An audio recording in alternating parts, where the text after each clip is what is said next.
Estudiantes intrépidos todavía siguen, gracias a Dios. Aquí estamos en nuestra tercera sesión y damos una bienvenida a la gente que está viendo por internet también. Vamos a empezar con oración y luego revisar el examencito y luego seguir con el tema. Señor, te damos gracias por tu fidelidad. Es grande y cada mañana tu gracia nos encuentra a cada momento de nuestras vidas, de nuestros días. Gracias porque nos sostuviste otra semana, otro día, y aquí estamos para prestar otra vez atención a tu palabra. Abre nuestro entendimiento, dame claridad a mí, en mi pensar y mi hablar y enseñar, para que podamos juntos conocerte mejor, para poder glorificarte en una forma mayor. Que te lo pedimos en Cristo Jesús. Amén. Bien, el examencito siempre 4 preguntas. Y la primera explica una de 2 palabras que vimos hace 8 días, incomprensibilidad o cognoscibilidad. Entonces, ¿quién quiere decirnos qué es incomprensibilidad de Dios? Sí, adelante. Tiene que ver con que la mente humana, al ser limitada, finita, no alcanza completamente a comprender la infinidad de Dios. Entonces, lo ha podido conocer solamente por lo que Dios le ha revelado, hasta donde Él ha querido darse a conocer por el hombre. Muy bien, bien. Y la cognoscibilidad, aunque usted ya mencionó cognoscibilidad, ¿alguien quiere agregar algo a eso? Pues lo que dijo, que es conocible a la medida que Dios se revela. Que se revela, exacto, que Dios se revela. Muy bien, 2 tipos de revelación son revelación general y especial. ¿Y general qué es?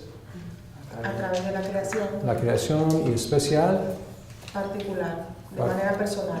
Personal y principalmente por medio de... El Espíritu Santo. Sí, el Espíritu Santo, pero principalmente... por medio de teofanías, de profecías, de inspiración. Sí, exacto. Y la manifestación más, digamos, permanente que tenemos todavía en nuestras manos es su palabra inspirada. ¿Por qué es inevitable el conocimiento de Dios? ¿Por qué no podemos escaparnos del conocimiento de Dios? ¿Inevitable? Inevitable. Es que la creación apunta a Él.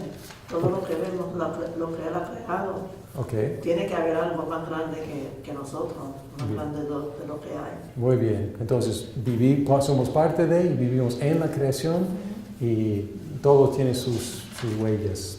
¿Alguien más quiere agregar algo? Bueno, también nos hace culpable porque nosotros tenemos frente a nosotros ya parte de lo que Dios llama la creación, y no podemos decir que no lo conocemos porque Él está expuesto por medio de lo que ha creado. Así es, exacto. Y tenemos algo aún más inmediato, y vamos a ver más de esto hoy, que es que somos su propia imagen. Entonces nosotros mismos nos revelamos a Dios. Bien.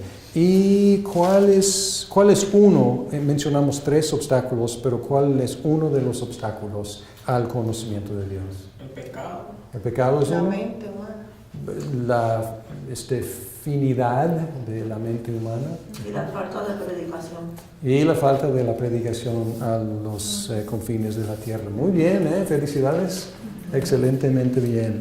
Bien, algo ha pasado aquí que a lo mejor nunca ha pasado en la historia de conferencias teológicas. Estamos muy adelantados, porque acercándome más a la fecha del curso, me di cuenta de que había puesto demasiado énfasis en prolegómena y que nos iba a robar tiempo para teología, antropología, cristología, etc.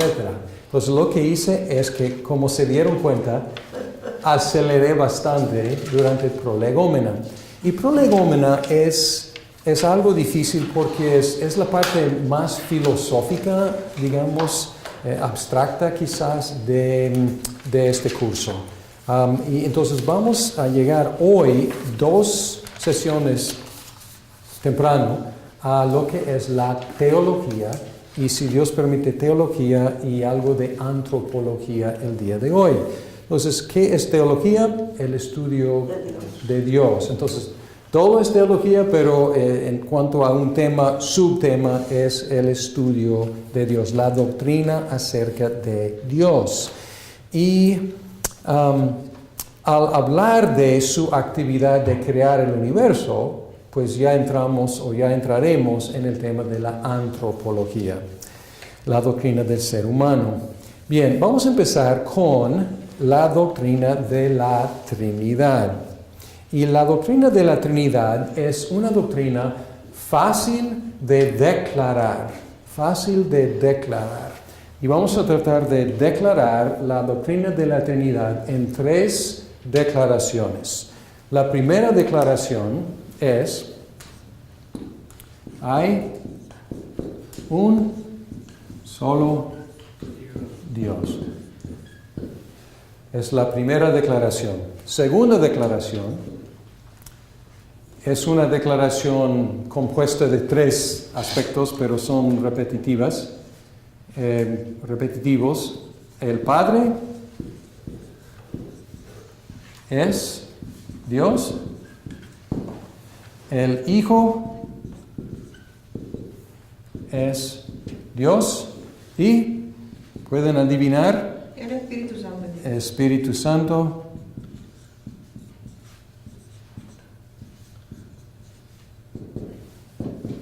es Dios. La tercera declaración: el Padre, el Hijo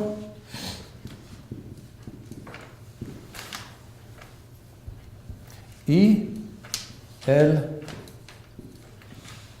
Espíritu Santo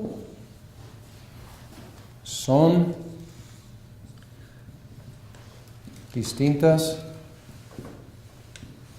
personas.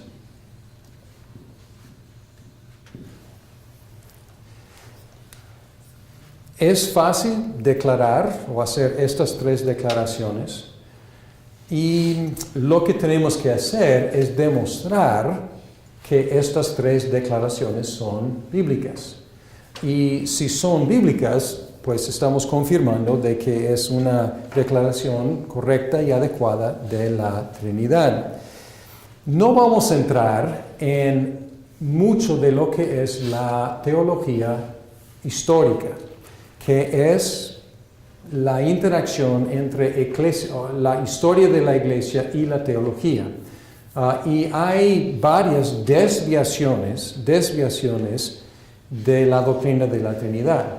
Y estas diferentes desviaciones que no vamos a tocar en este curso son negaciones o de esta primera declaración, o de esta segunda declaración, o de esta tercera declaración. Entonces, todas las desviaciones históricas niegan una u otra de estas 3 declaraciones. Lo que vamos a hacer ahora es tratar de demostrar que esto es bíblico. Y vamos a ir en reversa, porque los teólogos que compusieron o que declararon en esta forma la doctrina de la Trinidad empezaron con el texto. Y empezaron con el texto y hicieron los 3 pasos de la teología sistemática.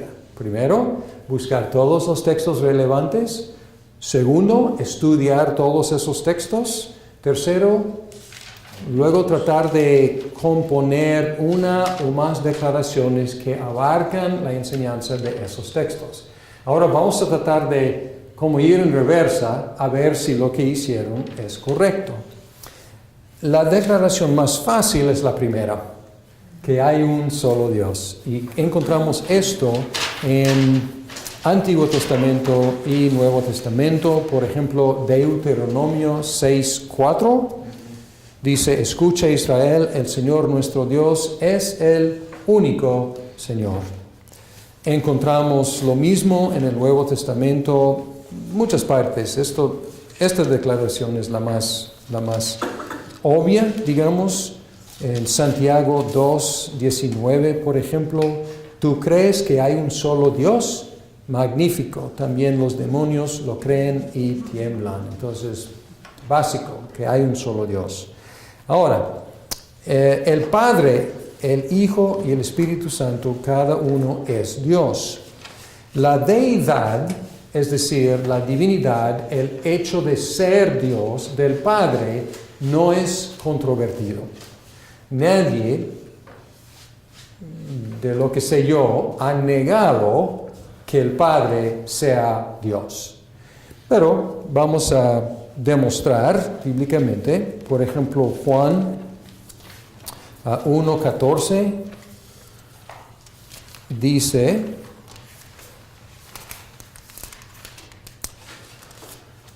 el Verbo se hizo hombre y habitó entre nosotros, y hemos contemplado su gloria, la gloria que corresponde al Hijo unigénito del Padre, lleno de gracia y verdad.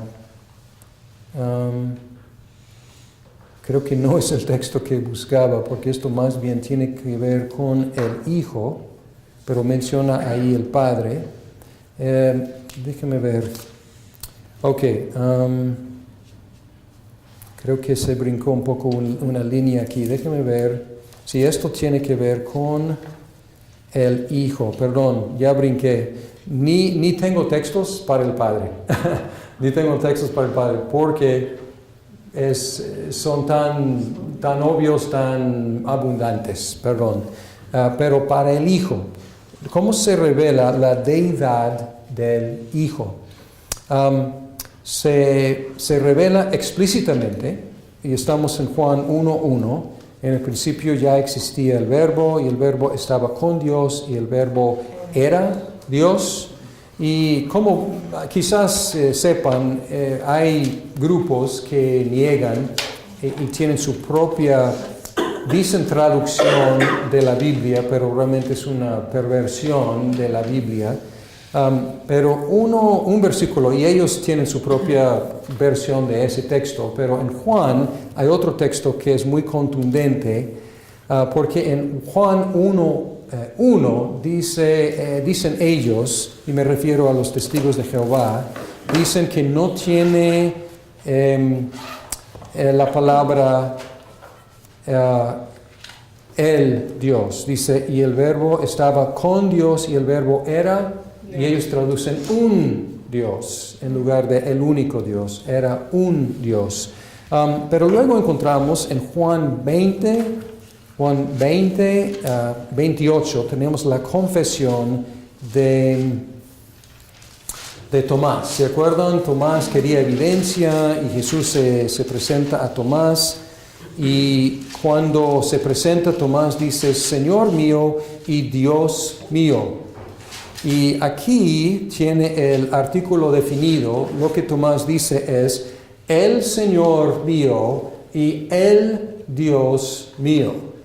Entonces no hay manera de jugar con este texto. Es muy contundente que dice, el Dios mío. Luego tenemos otras declaraciones como Filipenses 2:6. En el gran himno acerca del Cristo, Filipenses 2:6, dice que quien siendo por naturaleza Dios, y está refiriéndose a Cristo, quien siendo por naturaleza Dios. Tito 2:13 también es muy explícito. Tito 2:13 habla de mientras aguardamos la bendita esperanza, es decir, la gloriosa venida de nuestro gran Dios y Salvador Jesucristo. Hebreos 1:8, no voy a leer todos, pero Hebreos 1:8, 1 de Juan 5:20. Luego hay otros textos que atribuyen nombres divinos a Cristo, al Hijo, nombres divinos. Como podemos ver, Joel 2, 32. 2:32 en el Antiguo Testamento dice, y todo el que invoque el nombre del Señor, la palabra ahí es Yahvé o Jehová, entonces todo el que invoque el nombre de Yahvé, de Jehová, del Señor, escapará con vida. Entonces es lo que dice, refiriéndose obviamente a quién, al único Dios, a Yahvé. Y luego vamos a Hechos, y Pedro está predicando, Hechos capítulo 2, versículo 21, y en su predicación él cita este texto, 2:21, y dice, citando Joel, y dice, y todo el que invoque el nombre del Señor será salvo. Y aquí está aplicando este texto a Jesucristo.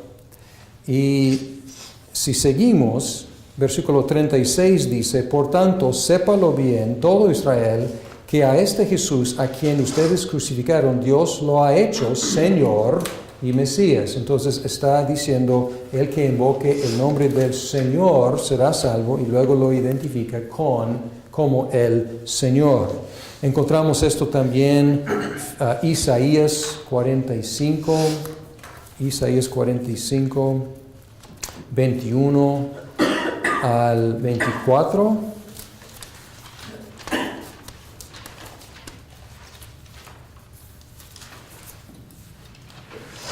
(45, 21 al 24).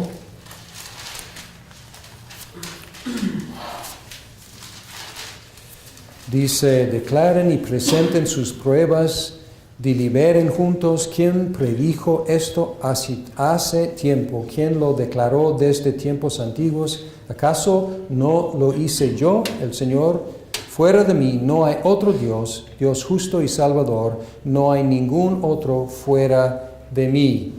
Y aquí...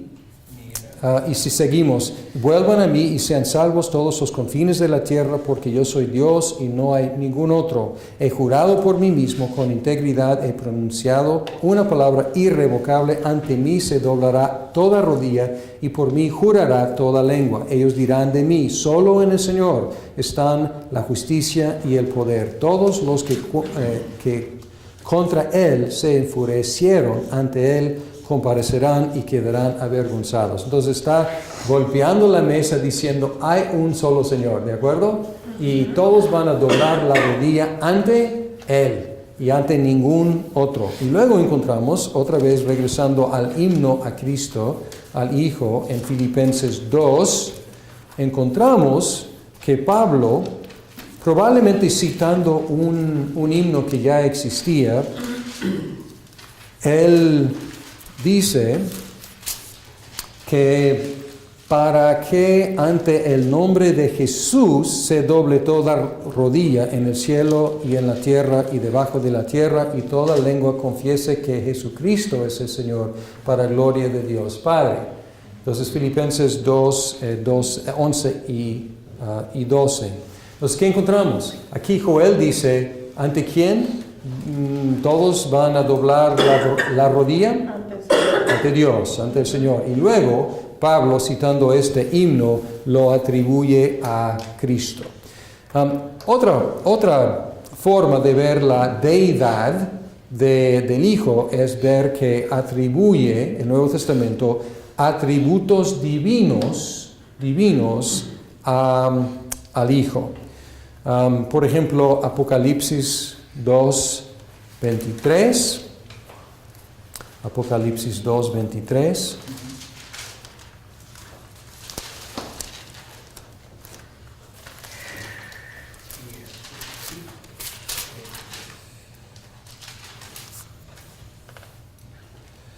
Dice, a los hijos de esa mujer los heriré de muerte. Así sabrán todas las iglesias que yo soy el que escudriña la mente y el corazón, y a cada uno de ustedes lo trataré de acuerdo con sus obras. ¿Quién puede escudriñar los pensamientos de los seres humanos? Pues Dios. Y aquí está atribuyendo a Cristo, al Hijo, que es quien está hablando aquí, este atributo. Filipenses también, otra vez, en Filipenses 3, 20 y 21.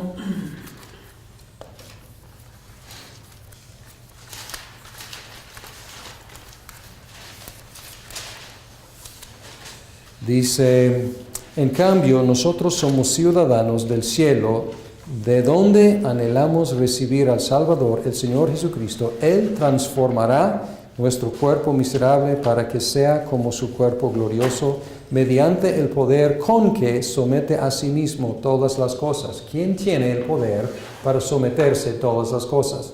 Solo Dios, y está atribuyendo al Hijo la habilidad de hacer eso. Otro argumento es atribuyéndole actos divinos al Hijo. Podemos ir a Juan 1:3, por ejemplo. Y aquí dice, por medio de Él, refiriéndose al Hijo, el Verbo, por medio de Él, todas las cosas fueron creadas. Sin Él, nada de lo creado llegó a existir. Entonces, ¿quién creó el universo? Dios. Y aquí está atribuyendo agencia de creación al Hijo. Podemos ver otros ejemplos, pues uno más, Colosenses 1, 16 y 17. Colosenses 1, 16 y 17.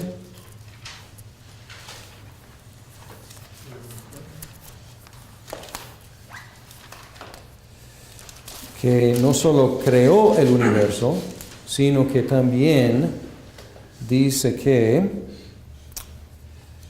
porque por medio de Él fueron creadas todas las cosas, en el cielo y en la tierra, visibles e invisibles, sean tronos, poderes, principados o autoridades.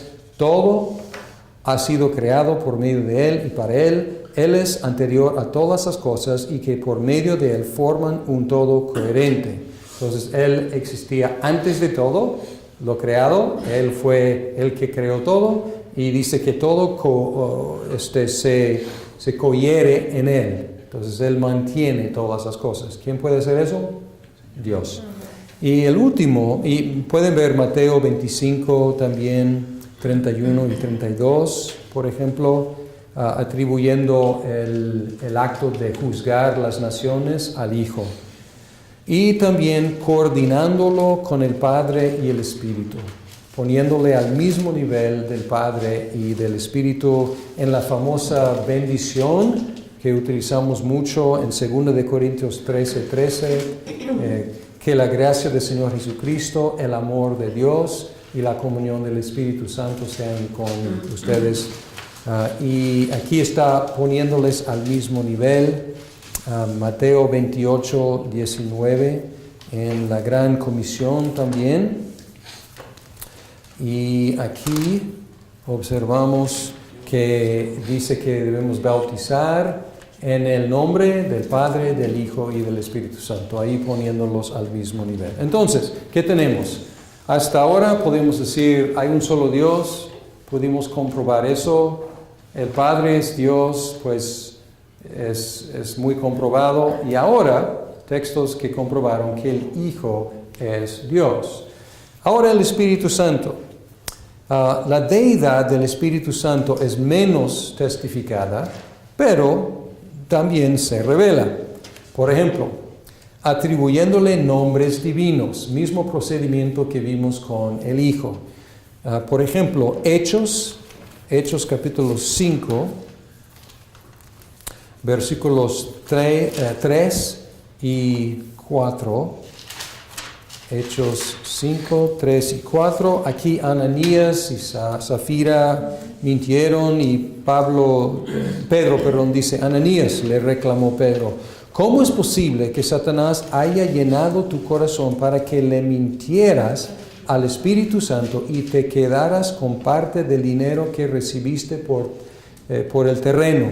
¿Acaso no era tuyo antes de venderlo? Y una vez vendido, ¿no estaba el dinero en tu poder? ¿cómo se te ocurrió hacer esto? No has mentido a los hombres, sino a Dios. Entonces él le reclama por mentir al Espíritu Santo y le reclama en la misma reprensión por mentir a Dios. Primera de Corintios, también 3:16, lo llama el Señor. Dice que el Espíritu es el Señor. Y en 2 de Corintios es otro ejemplo. 2 de Corintios 3, 17 y 18. Dice, ahora bien, el Señor es el Espíritu, y donde está el Espíritu del Señor, ahí hay libertad. Así todos nosotros que con el rostro descubierto reflejamos como en el espejo la gloria del Señor, somos transformados a su semejanza, con más y más gloria por la acción del Señor, que es el Espíritu. Entonces, atribuyéndole también señorío al Espíritu. También atribuyéndole atributos divinos. Y podemos ver, por ejemplo, en el Salmo 139, atribuye el atributo de omnisciencia, de conocer todas las cosas, al Espíritu. Versículos 7 y 8, ¿a dónde podría alejarme de tu Espíritu? ¿A dónde podría huir de tu presencia? Perdón, no está enfocándose aquí en omnisciencia o de saberlo todo, sino de estar en todas partes. Omnipresencia. Es Salmo 139, 7 al 10. Entonces aquí dice, ¿a dónde podría alejarme de tu Espíritu? ¿A dónde podría huir de tu presencia? Y aquí está hablando a Dios y diciendo que el Espíritu está en todas partes. Omnipresencia, estar en todas partes. Y pues Isaías 40, 13 y 14. Vamos a ver Isaías 40, 13 y 14. Dice, ¿quién puede medir el alcance del Espíritu del Señor y quién puede servirle de consejero? ¿A quién consultó el Señor para ilustrarse? ¿A quién le enseñó el camino de la justicia? ¿Quién le impartió conocimiento o le hizo conocer la senda de la inteligencia? Y aquí, en la misma declaración, habla del Señor y del Espíritu. Y luego Pablo, en Romanos 11:34, cita este texto que iguala al Espíritu con Dios. Y también, como dije, con el Hijo, que lo coordina con el Padre y con el Hijo. Entonces, coordina al Espíritu, mismo nivel que el Hijo y el Padre. La bendición y también la fórmula del bautismo.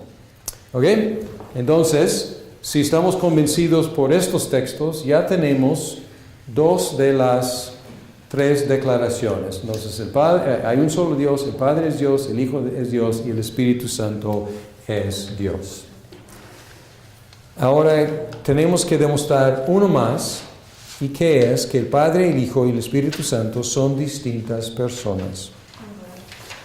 Y la manera de demostrar esto es ver cómo coordinan y cómo operan, a ver si están actuando, colaborando, apareciendo al mismo tiempo, porque hay algunos que pueden afirmar que hay un solo Dios, que el Padre es Dios, el Hijo es Dios y el Espíritu Santo es Dios, pero niegan que son distintas personas. Ellos dicen que no, básicamente es una sola persona que como usa diferentes máscaras, diferentes modos, dependiendo de lo que está pasando. Si está, digamos, decretando, pues Él pone como la máscara del Padre, si está muriendo por nosotros, está con el modo del Hijo, si está inspirando el profeta, es con el modo del Espíritu Santo, se llama modalismo. Pero un problema con eso es que a veces encontramos el Padre, el Hijo y el Espíritu Santo al mismo tiempo haciendo algo. Y podemos ver esto en Mateo 3:16, que dice: tan pronto como Jesús fue bautizado, subió del agua. En ese momento se abrió el cielo y él vio al Espíritu de Dios bajar como una paloma y posarse sobre él. Y una voz del cielo decía: este es mi Hijo amado, estoy muy complacido con él. Entonces, ¿quiénes están actuando aquí al mismo tiempo? Los tres. Y entonces el Hijo ve al Espíritu en forma de paloma, el Hijo escucha al Padre, entonces pues al mismo tiempo los tres están actuando. Podemos ver también en 4:1, luego el Espíritu llevó a Jesús al desierto, obviamente tratándolos como dos personas. Podemos ver también Juan 1:18. Juan 1:18.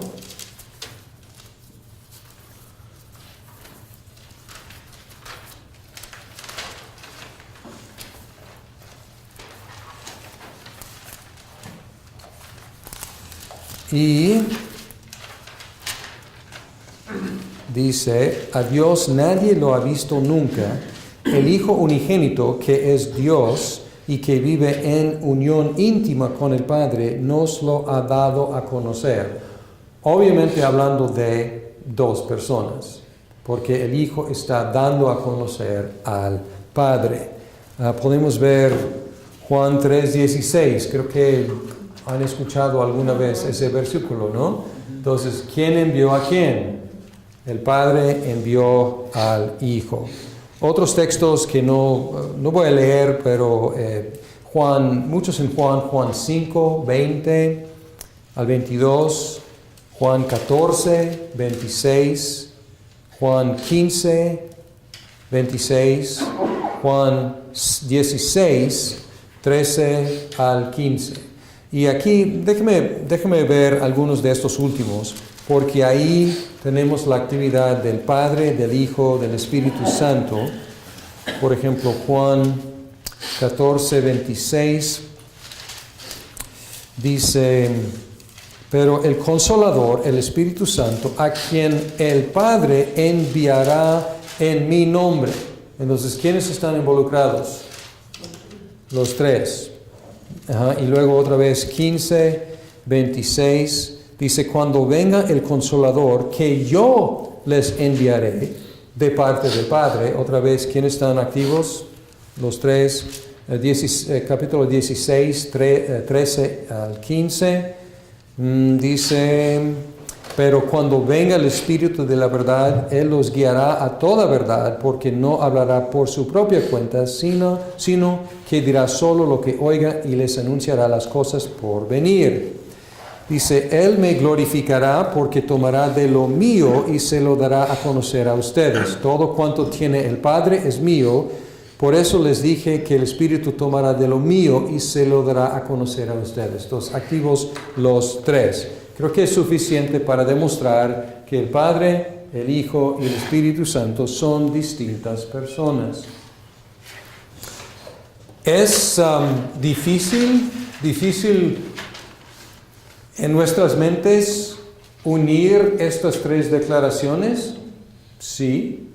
¿Es difícil concebir de un ser que es un solo ser y tres personas? Sí, es difícil para nosotros, porque para nosotros nuestra existencia es unipersonal. Soy un ser y soy una persona. Y para nosotros es difícil concebir de un ser que es tripersonal. Pero no debemos simplemente suponer que la existencia de Dios es como la nuestra, porque Él no es nuestra imagen, nosotros somos su imagen. Entonces no es sorpresa que su existencia sea más rica que la nuestra. ¿Por qué es importante la doctrina de la Trinidad?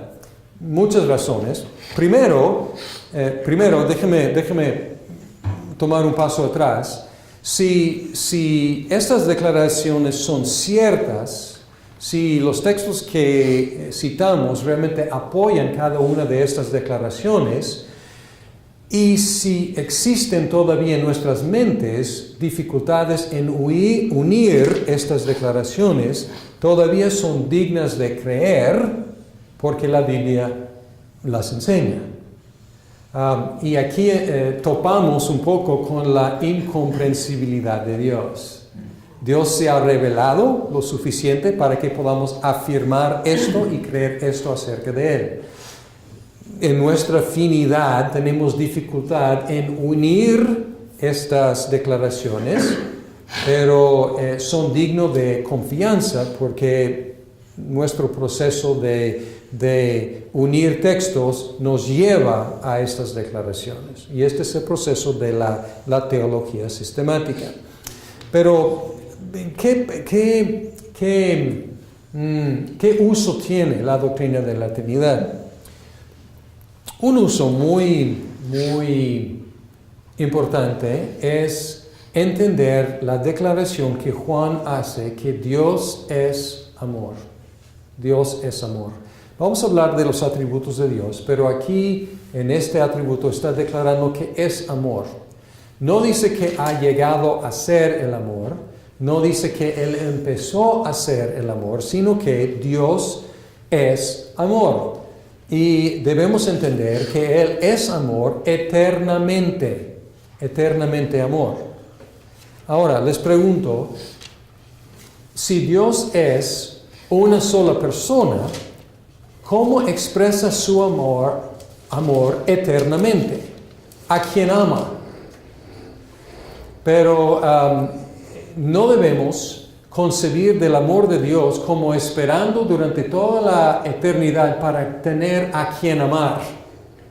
Y no tener a quien amar hasta que creó el universo. Y luego por fin pudo expresar su amor, este atributo. Al contrario, la Trinidad, y es un pensamiento que muchos han hecho, pero Agustín famosamente, reflexionando en la Trinidad y reflexionando en amor, otro concepto de Dios no explica cómo puede ser amor eternamente. Porque si Dios es Padre, Hijo, Espíritu Santo, eternamente tiene a quien amar. Pues se ama, pero se ama entre las personas de la Trinidad. Entonces, ¿qué experimentamos nosotros al experimentar su amor? Experimentamos un derramamiento de ese amor que Él siempre ha experimentado en sí porque es amor. ¿Me explico o no? O sea, me he preguntado de esto, ¿qué significa que Dios es amor? ¿Cómo ha podido ser amor eternamente? Y la Trinidad es la solución a esta pregunta. No podemos, si Dios es como en Islam, realmente sería muy difícil declarar que Él es, Alá es eternamente amor. Porque, pues, ¿a quién? ¿Entre quiénes? Porque el amor requiere que haya más de una persona. Otra utilidad, y hablando de Islam, estuve en un evento en nuestra comunidad y nosotros pusimos una mesa ahí y era una actividad donde organizaciones y negocios tenían varias mesas para conocer gente y promover sus productos y servicios. Y estuvimos ahí un grupo de mi iglesia. Y tuvimos una mesa y tenemos una maestra de arte y ella estuvo ahí. Y ella tuvo un proyecto de arte y los niños venían, y obviamente con sus papás, y nos dio oportunidad de platicar con los papás. Y estuve ahí platicando con un papá, su hija muy muy involucrada en el proyecto y él dijo, pues le di una tarjeta de nuestra iglesia y él dijo, mi esposa es cristiana y se la paso. Y dije, ok, qué bueno, gracias. Y dije, su esposa es cristiana y usted. Y él dijo, soy musulmán. Interesante. Y le pregunté, ¿y cómo llegó a ser musulmán? Porque se vio que no era de un país históricamente musulmán. Entonces él dijo, yo crecí como católico romano. Pero una vez quería preguntar y quería entender el rol, el papel de Cristo. Y fui a mi iglesia y yo les pregunté del rol de Cristo, del papel de Cristo. Quería entender a Cristo y lo único que me dijeron fue, tienes que creer. Y él dice, yo no estuve buscando una exhortación, estuve buscando una explicación. Y luego conoció a algunos maestros musulmanes y ellos lo trataron muy bien y poco a poco, con mucha paciencia, le compartieron de su fe, etcétera, etcétera, ¿no? Pero lo escuché con mucha atención y luego tuvo que ir, pero pude observar una cosa y él y yo estuvimos de acuerdo en esta cosa, que yo estoy de acuerdo y él lo admitió, que él va a estar solo delante de Dios. Él va a tener que comparecer solo delante de Dios. Y es parte de su declaración. No estuve yo inventando esto, pero es parte de su nueva fe, que Él va a estar solo delante de Dios. Y es lo único que pude decirle del rol de Cristo. Si quiere entender el rol de Cristo, el papel de Cristo es interceder, ser el intermediario entre Dios y nosotros. Y siendo pecadores, que Él admitió, siendo pecadores, es muy peligroso que estemos delante de Dios sin representación divina, que es el papel de Cristo. Entonces aquí en el evangelismo, pues la Trinidad es muy importante. Y yo sé que los musulmanes topan con la tensión entre estas declaraciones, un solo Dios y tres personas, pero el resultado es que están desnudos, están solos delante de Dios. Y la doctrina de la Trinidad es necesaria para el mismo evangelio, porque cada persona tiene su papel específico en el plan de salvación que es de Dios, del único Dios. Bien, la doctrina de la Trinidad. ¿Algún comentario, alguna pregunta sobre la doctrina de la Trinidad? Y lo siento porque todavía no han hecho las lecturas, porque ustedes pueden seguir con las lecturas que yo asigné y todavía están en prolegómena. Pero ya que lleguen a las partes sobre teología, pues van a estar interactuando las conferencias y las lecturas.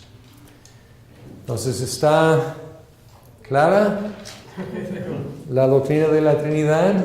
La segunda utilidad es entender el papel de Cristo, básicamente. Básicamente es entender el papel de Cristo y del Espíritu Santo y del Padre, pero la utilidad es tener la posibilidad de salvación, porque sin la Trinidad el Evangelio no funciona.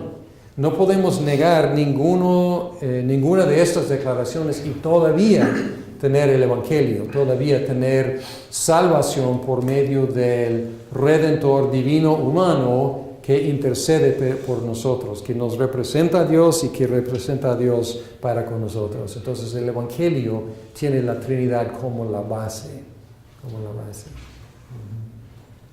¿Por qué son distintas personas? ¿Porque cada uno hace un rol diferente?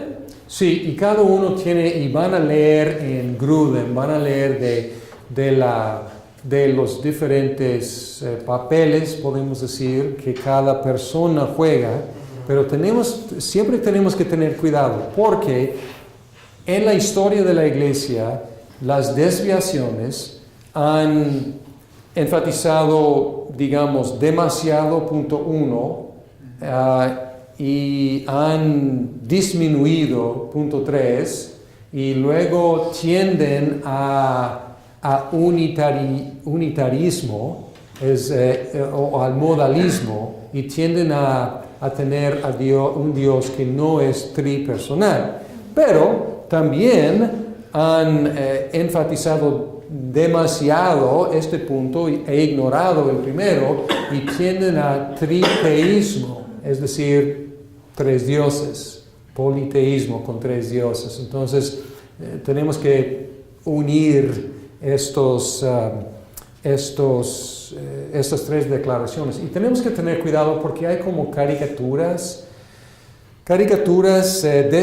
distorsiones, porque si regresamos a la iglesia medieval, encontramos que tuvimos un Dios Padre enojón, lejos, distante, vengador, y un Hijo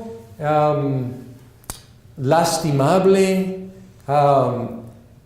porque siempre estaba visto golpeado, sangrado y muerto, y la Santa Virgen como la que pudo entendernos y pudimos acercarnos a ella, para llegar a ese Hijo lastimoso que nos ayuda a llegar al Padre enojón. ¿Y qué está pasando aquí? Básicamente, es una desviación de este primer punto, que hay un solo Dios. Está como separando a Dios, como si Dios Padre y Dios Hijo estuvieran en conflicto, como en contra de. La versión protestante de esa desviación es ver al Padre como el vengador y el Hijo quien nos ayuda para con el Padre enojón.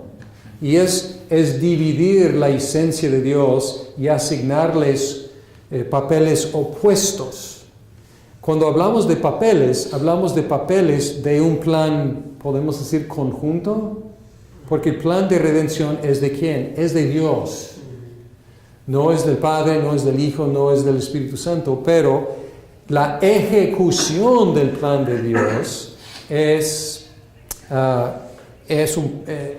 una ejecución en la cual el Padre envía al Hijo. El Hijo no envía al Padre, el Padre envía al Hijo.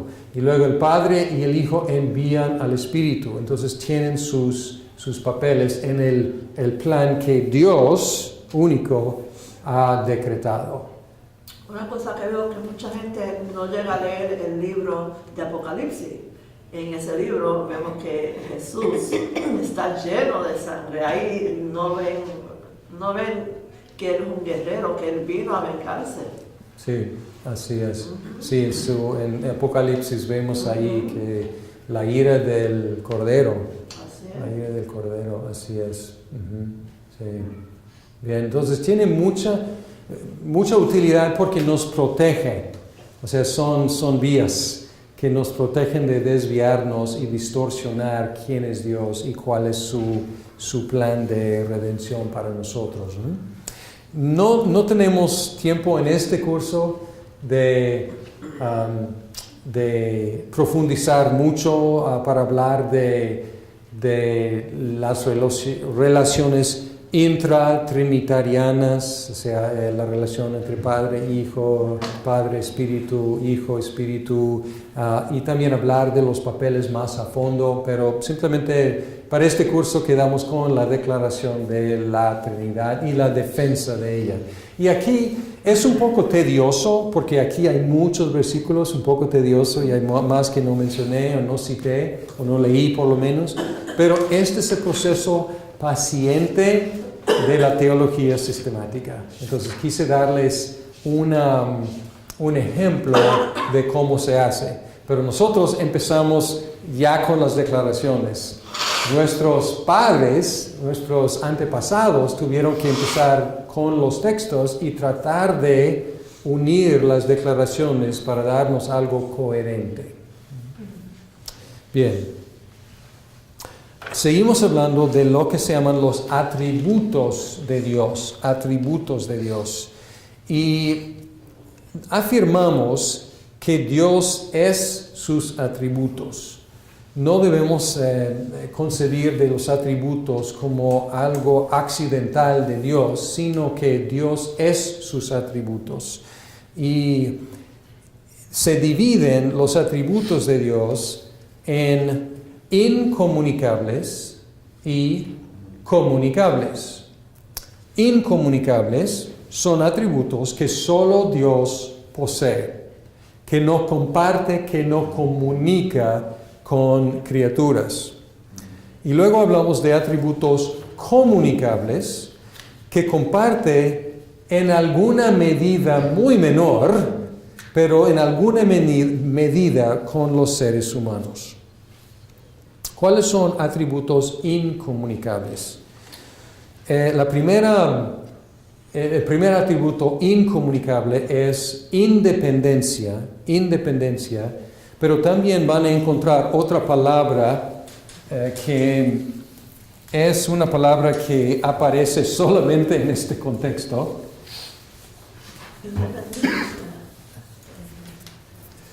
Que es la palabra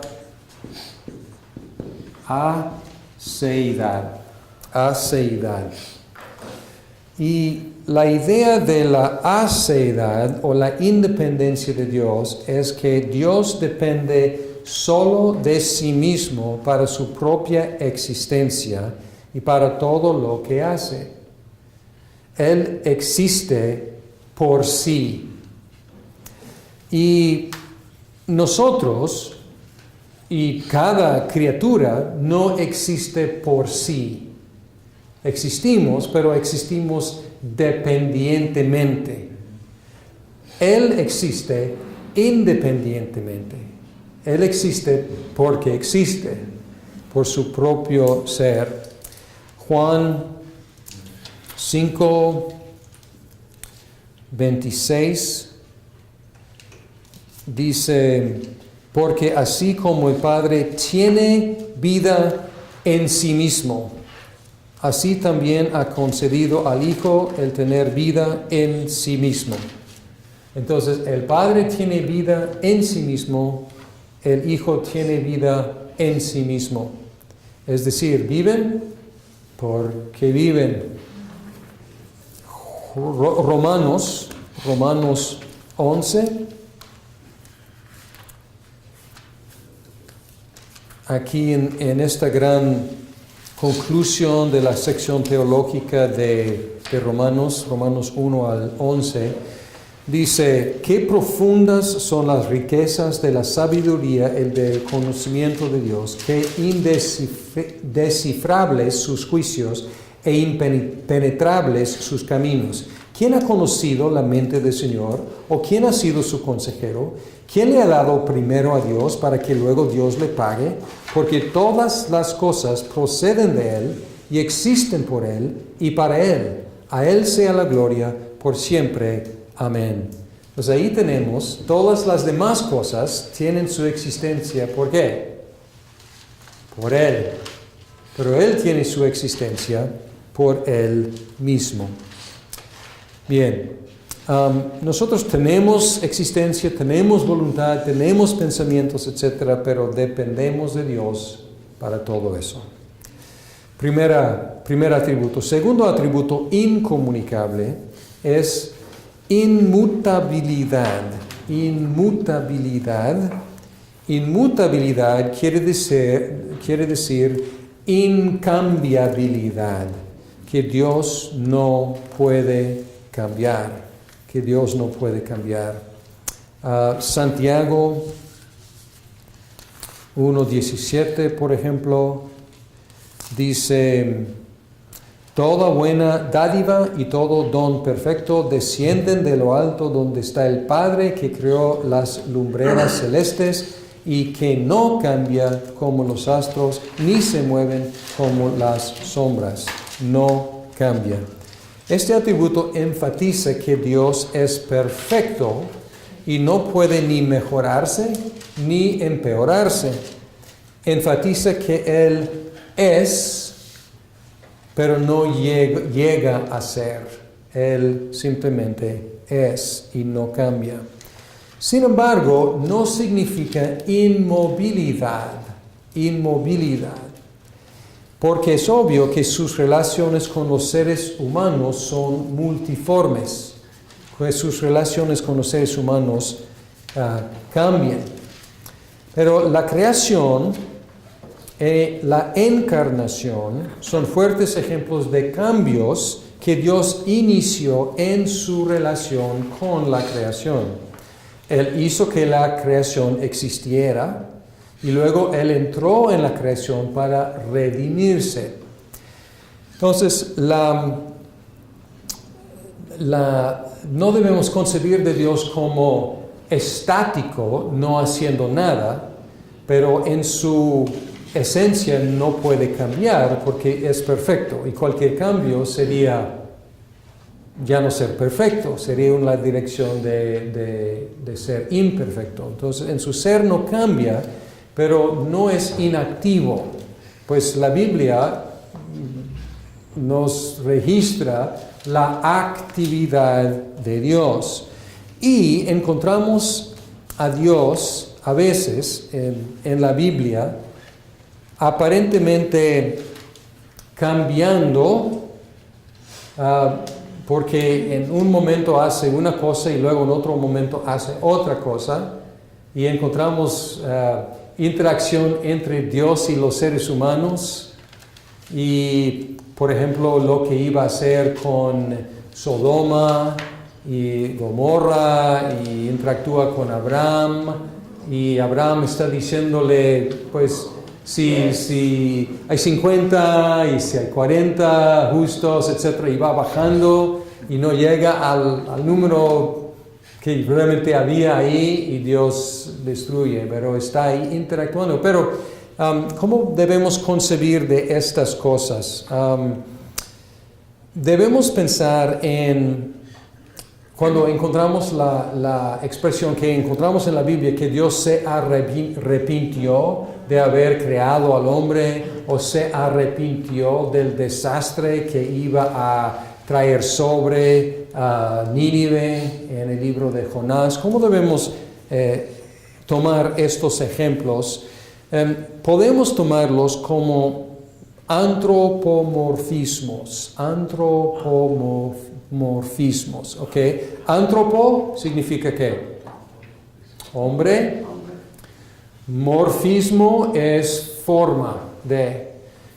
¿Cómo nos va a explicar sus interacciones con los seres humanos? Dios tiene que vestir sus acciones en lenguaje que nosotros podemos entender. Entonces, Él se viste de este lenguaje humano para que podamos entender su actuar. Es una explicación. Pero también podemos encontrar que Dios interactúa con los seres humanos con base en pactos que Él mismo hace. Y estos pactos son espadas de dos filos.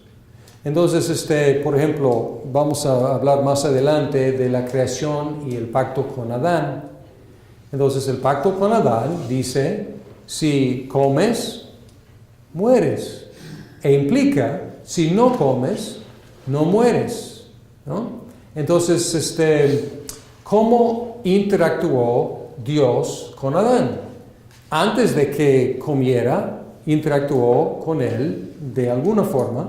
Después de que comió, interactuó con él de otra forma. ¿Cambió Dios? No. Él puso las reglas de la relación. ¿Quién cambió? Pues Adán cambió, entonces el tratar de Dios hacia él cambió. ¿Por qué? Dios es fiel a lo que dice. Igual, Nínive, pues él se arrepintió de destruir a Nínive. Pues ¿qué pasó? ¿Cambió Dios? No, cambió los ninivitas, y entonces como ellos se arrepintieron, pues Dios, fiel a su propia palabra y cómo va a tratar a los arrepentidos, Él no los destruyó. Entonces podemos explicar estos aparentes cambios en Dios por medio del concepto de antropomorfismos, o sea, el lenguaje humano, y podemos también pensar en el pacto de Dios, que Dios no está cambiando, está siguiendo las normas, las reglas, las estipulaciones que Él mismo ha establecido.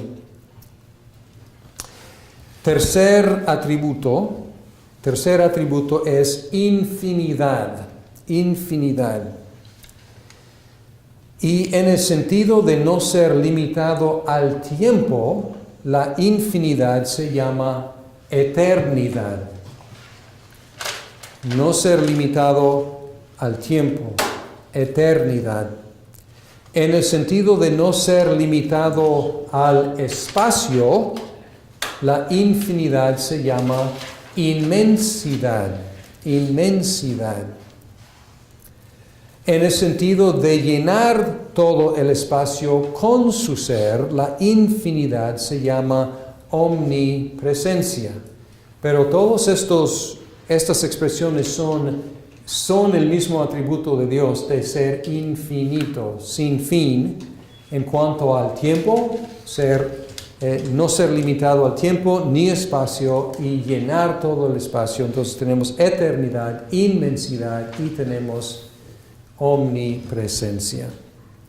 Y pueden consultar, por ejemplo, Salmo 90, versículo 2, eternidad, Salmo 139, que acabamos de leer, 7 al 10, omnipresencia. Y el último atributo incomunicable es unidad. Unidad. Y hay dos aspectos de unidad. Él es uno en sentido de ser numéricamente uno, y no más de uno, no dos, sino numéricamente uno. Pero también Él es uno en sentido de ser una unidad no compuesto de componentes o partes. No compuesto de componentes o partes. Una desviación de la Trinidad sería concebir de Dios como tres partes. Una parte Padre, otra parte Hijo, otra parte Espíritu Santo. Esto sería una negación de la Trinidad, pero sería también una negación de la unidad de Dios, porque Él luego sería con partes divisibles. Entonces tenemos independencia o aceidad, inmutabilidad, infinidad, unidad, que son atributos incomunicables. Bien, vamos a terminar con atributos comunicables y luego podemos tomar un descanso. Atributos comunicables que comparte con los seres humanos, podemos incluir ahí soberanía. Ahora, esto parece ser, a simple vista, un atributo incomunicable, pero se considera comunicable no porque podamos ser soberanos, sino porque ejercemos voluntad y poder. Obviamente en una forma miniatura en comparación con Dios, pero nosotros también tenemos voluntad, tenemos poder. Entonces son pequeñísimos reflejos de la soberanía de Dios, que Él tiene y ejerce su propia voluntad y Él tiene el poder de hacerlo. Y podemos hablar de su voluntad en dos sentidos. Podemos hablar de la voluntad decretiva de Dios. Quiere decir que Él ordena todo lo que pasa. Él decreta todo lo que pasa. Y podemos hablar de su voluntad prescriptiva,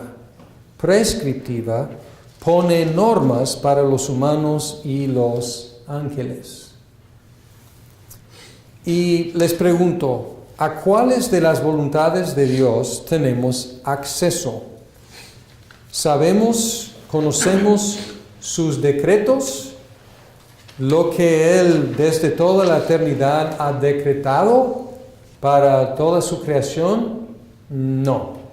Es incomprensible para nosotros. No nos ha revelado todos los detalles de su decreto. ¿Conocemos las normas que Él tiene para la humanidad? Sí, sí. Ahora, ¿por qué es importante hacer esta diferencia entre su voluntad decretiva y su voluntad prescriptiva? Porque a veces hacemos la pregunta, ¿cuál es la voluntad de Dios para mi vida? Y normalmente lo que queremos decir es, ¿qué ha decretado Dios para mi vida? Y la verdad es que no tenemos acceso a esa información. Pero si nos enfocamos en su voluntad prescriptiva para mi vida, la tenemos. Entonces no tenemos que estar dudando de su voluntad para mi vida. Aquí está su voluntad para mi vida. Hay un texto en Deuteronomio 29:29 que hace esta diferencia, no usando las mismas palabras teológicas. 29:29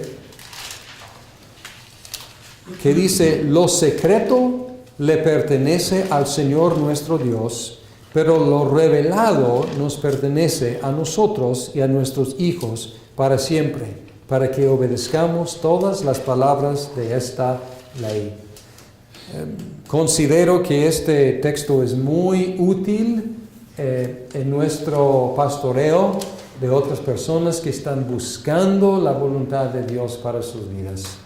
Pues, ¿qué tenemos? Tenemos lo revelado. ¿Para qué? Para que obedezcamos todas las palabras de esta ley. ¿Tenemos acceso a lo que ha decretado para mí el día de mañana? No, no tenemos eso, pero tenemos su palabra que nos guía. Bien, otros temas van a fluir de este atributo de soberanía. La providencia es su ordenar y ejecutar todo lo que pasa. Vamos a ver la predestinación, la doctrina de que Dios ha destinado de antemano todo lo que pasa y sobre todo ha predestinado a quienes van a ser suyos. Relacionado con la predestinación es la doctrina de la elección, que Dios escoge a los suyos. Y luego tenemos lo opuesto de la elección, tenemos lo que es la reprobación, que es pasar por alto a los que no son escogidos y luego condenarlos. Y estas doctrinas son muy controvertidas y tendemos a reaccionar en una forma emocional a estas ideas. Y es algo entendible, porque estamos hablando de todas las cosas que pasan. Y luego, más importante o más personalmente, estamos hablando del destino de los seres humanos. De nuestro destino, del destino de nuestros seres queridos, de otros. Y tendemos a reaccionar a esta idea de la predestinación, la elección, la reprobación. Pero cuando la gente me hace preguntas acerca de estas doctrinas, yo digo, pues vamos a ir atrás. Y vamos a hacer la pregunta, si Dios está en control de todas las cosas, si Él es soberano sobre todo lo que pasa. Y los creyentes siempre dicen sí. Y luego trato de ubicar estas otras doctrinas debajo de esta idea de que Dios está en control de todas las cosas. Él hace su propia voluntad y tiene poder para ejecutar su propia voluntad. Y los cristianos afirman todo esto. Pero luego, cuando llegamos a implicaciones de la soberanía, luego a veces es más difícil aceptar cuando tiene que ver con el destino eterno de seres humanos en cuanto a la elección, la predestinación, la reprobación. Pero es una sugerencia pastoral y también para nosotros mismos cuando estamos luchando con estos conceptos de elección y predestinación, que no son fáciles y tenemos que manejarlas con mucha delicadeza y mucho cuidado pastoral. Pero el consejo es ubicarlas debajo del atributo de Dios, que es su soberanía. Entonces regresamos a la pregunta, ¿quién es Dios? ¿Quién es Dios? Y entendiendo que Dios es el Dios soberano, pues podemos ubicar otras preguntas más bíblicamente, más adecuadamente. Tenemos también el problema de la maldad, que es un gran problema, el problema de la maldad. Y hay aspectos del problema de la maldad que nunca vamos a resolver. Pero si ubicamos el problema de la maldad bajo la soberanía de Dios, pues no lo vemos como un problema aislado, pero podemos ubicarlo debajo de este atributo de Dios. Bien, cuando lleguemos a estos temas, pues siempre tenemos que recordar la soberanía de Dios y Pablo lo hace. En Romanos 9, está hablando de la elección soberana de Dios. Romanos 9, 19. Él interactúa con objeciones y dificultades y quejas contra la idea de la elección soberana de Dios. Y luego, al final, él como pone la última palabra, y puede caer como muy pesada, pero lo que hace aquí es apela a la soberanía de Dios. Y dice, después de interactuar, dice, pero tú me dirás, entonces, ¿por qué todavía nos echa la culpa Dios? O sea, está interactuando con esta queja contra Dios. ¿Quién puede oponerse a su voluntad? O sea, es decir, pues si Dios es soberano, ¿por qué echa la culpa? ¿Cómo puede ser? ¿Cómo puede juzgarnos si Él es soberano sobre nosotros? Y luego Pablo por fin pone fin al asunto y dice, respondo, ¿quién eres tú? ¿Quién eres tú para pedirle cuentas a Dios?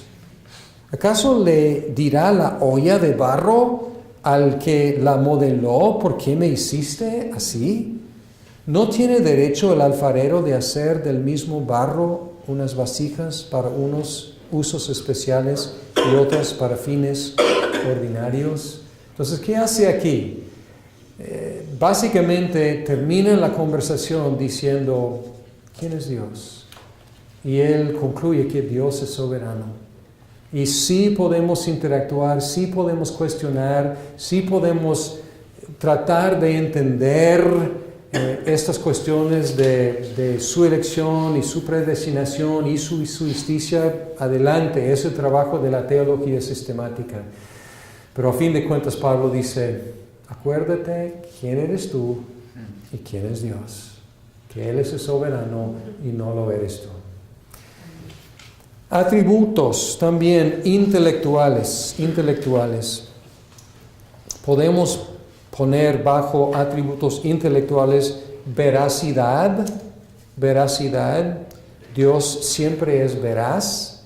Nosotros no siempre veraces, pero podemos ser veraces a veces, en una manera mucho menor que Dios, pero nosotros podemos ser veraces. Dios es veraz.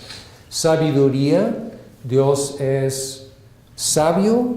Nosotros podemos ser sabios. obviamente en una medida muy menor. Dios es omnisciente, Él lo sabe todo.